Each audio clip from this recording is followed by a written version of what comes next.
In this video, we will show you how to apply anti-hotspot tape and silver protection tape on your polytunnel.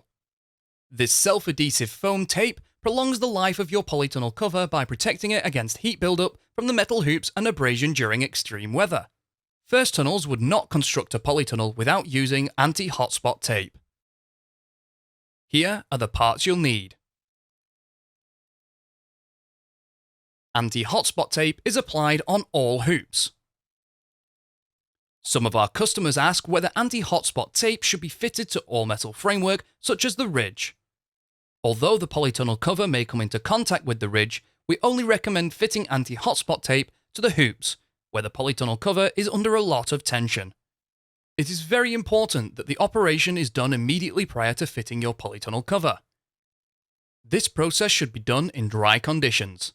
Your hoops should be clean and free of dirt and grease. The adhesive will not adhere to the metal if it is not dry and clean.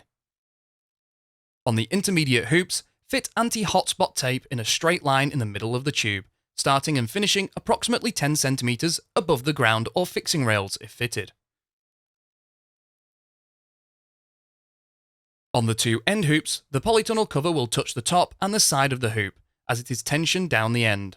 This means you will be required to position the anti-hotspot tape on the edge where the polythene cover will touch. Silver protection tape can now be applied to the two ends of the ridge assembly.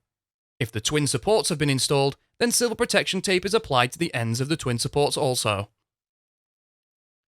Wrap the silver protection tape around the ends in a figure of 8 motion until all the rough surfaces of the tube have been covered.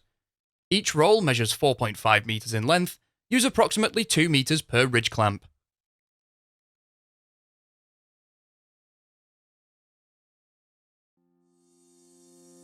You can find more videos to help you build your polytunnel and construct.firsttunnels.co.uk. We also have a construction helpline if you require any further assistance.